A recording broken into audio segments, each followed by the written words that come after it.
تعلیم مکمل ہونے پر انہیں مسلمان ملکوں خصوصاً مشرق وسطی، ترکی، ایران اور ہندوستان بھیج دیا جاتا ہے۔ وہاں پہنچ کر یہ کسی بڑی مسجد میں نماز پڑھتے ہیں، پھر نمازیوں سے کہتے ہیں کہ وہ یورپی مسلمان ہیں۔ انہوں نے مصر کی جامع الازہر میں تعلیم پائی ہے اور وہ مکمل عالم ہیں۔ یورپ میں اتنے اسلامی ادارے موجود نہیں کہ وہ تعلیم دے سکیں۔ وہ سر دست تنخواہ نہیں چاہتے، صرف کھانا، سر چھپانے کی جگہ درکار ہے۔ پھر وہ مؤذن پیش امام بچوں کے لیے قرآن پڑھانے کے طور پر اپنی خدمات پیش کرتے ہیں۔ تعلیمی ادارہ ہو تو اس میں استاد مقرر ہو جاتے ہیں، جمعہ کے خطبے تک دیتے ہیں۔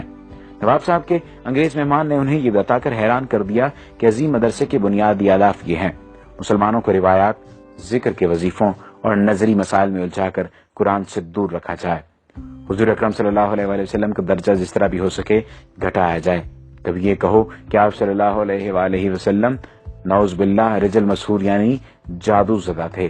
اس انگریز نے یہ انکشاف بھی کیا کہ 1920 میں رنگیلا رسول نامی کتاب راجپال سے اسی ادارے نے لکھوائی تھی۔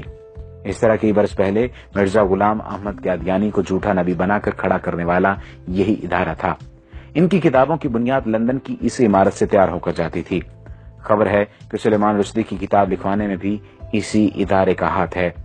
خدایا ایسا نہ ہو کہ مغرب رہن میں ہی ہمارا میرا سماج رکھ لے۔ ہے فتنہ پرور نظام عالم تو اپنے مسلم کی لاج رکھ لے۔ اب جنگل کی حویلی کے ایک مکین سے ملاقات کیجیے۔ یہ واقعہ میرے دوست حسین امیر فرحات کے ساتھ کویت میں پیش آیا۔ واقعہ انہی کی زبانی سنیے۔ یہ 1979 کا واقعہ ہے۔ ان دنوں میں کویت کی کمپنی میں مندوب تعلقات عامہ یعنی افسر تعلقات عامہ موجود تھا، یعنی پبلک ریلیشن آفیسر۔ ہماری کمپنی کے ڈائریکٹر نے سری لنکا سے گھر کے کام کاج کے لیے خادمہ منگائی۔ دوسرے دن مجھ سے کہا اس خادمہ کو واپس بھیج دو، وہ ہمارے کسی کام کی نہیں، کیونکہ عربی جانتی ہے نہ ہی انگریزی۔ میں اس کے دستاویزات لے کر متعلقہ جگہ پہنچا تو پتا چلا کہ فی الحال سری لنکن سفارت موجود نہیں، البتہ برطانوی سری لنکن باشندوں کے معاملات دیکھتے ہیں۔ برٹش کونسل میں استقبالیہ کلرک نے میرا کارڈ دیکھا تو مسٹر ولسن سے ملایا۔ وہ بڑے اتفاق سے ملے اور بٹھایا۔ جب اس نے اندازہ لگایا کہ میں بھارتی یا پاکستانی ہوں تو اردو میں کہا، میں کیا خدمت کر سکتا ہوں؟ میں نے سری لنکن خادمہ کے متعلق بتایا تو اس نے کہا، کوئی مسئلہ نہیں، اسے ہم رکھ لیں گے، آپ کو جو خرچ آیا وہ ہم ادا کریں گے۔ یہ بتاؤ کہاں کے رہنے والے ہو؟ میں نے کہا پاکستان۔ وہ بولا وہ تو بہت بڑا ملک ہے۔ میں نے کہا پشاور کا رہنے والا ہوں۔ پشتو میں پوچھا کون سی جگہ؟ میں نے بتایا نوشہرہ۔ جب میں نے گاؤں کا نام بتایا تو اس کی آنکھوں میں عجیب چمک پیدا ہو گئی۔ پھر وہ مختلف لوگوں کو پوچھنے لگا۔ میں نے بتایا کہ کون مر گیا ہے اور کون زندہ ہے۔ میں نے سوچا ہو سکتا ہے یہ نوشہرہ چھاونی میں ملازمت کرتا رہا ہو، لیکن اس کی عمر زیادہ نہیں تھی۔ اس نے کہا کچھ اور کہانی سنائی، پھر اس نے کافی منگائی، پھر انٹرکام پر کلرک سے کہا کہ اس کے پاس کسی کو مت بھیجنا۔ وہ اتنا خوش تھا کہ میں بیان نہیں کر سکتا تھا۔ اس کی خوشی دیدنی تھی۔ کافی کے دوران اس نے بتایا میں آپ کے گاؤں محلہ عیسیٰ خیل میں 4 سال تک پیش امام رہا ہوں۔ میں نے پوچھا کیا آپ مسلمان ہیں؟ وہ بولا میں نے 4 سال تک آپ کے گاؤں کا نمک کھایا ہے۔ آپ کے گاؤں والوں نے مجھے بڑی عزت دی۔ میں آپ سے جھوٹ نہیں بولوں گا، میں عیسائی ہوں، یعنی اہل کتاب۔ اس کے بعد میرا اس کے ہاں آنا جانا رہا۔ وہ مجھے اپنا ہم وطن سمجھتا رہا اور تقریباً میرا ہم عمر تھا۔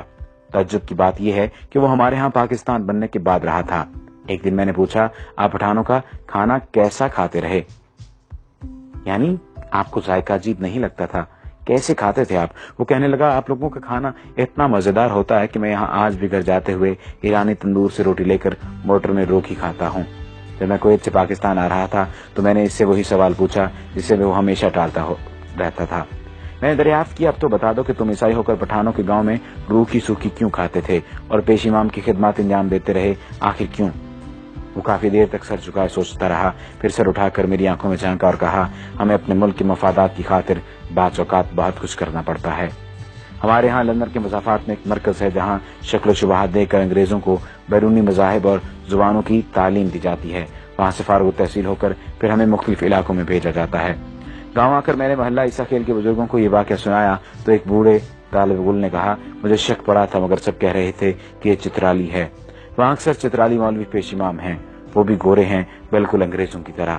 پھر طالب علم نے کہا چلو بھائی اب 4 سال کی نمازیں لوٹائیں جو ہم نے انگریز کے پیچھے پڑھی۔ کھانا خراب ہو اس کا۔ جب میں نے جنگل کی حویلی کے متعلق پڑھا تو مجھے یقین ہو گیا کہ مسٹر بیلن ضرور جنگل کی حویلی کا پروردہ تھا۔ یہ مضمون 90 کی دہائی میں اردو ڈائجسٹ میں شائع ہوا تھا۔ یہود و ہنود کی سازشیں بدستور جاری ہیں۔ یہ مضمون اس نیت سے ضروری ترمیم اور اضافے کے ساتھ دوبارہ بھی شائع کیا گیا تاکہ سادہ لوگ مسلمان باخبر رہیں کہ دشمن انہیں کمزور کرنے کے لیے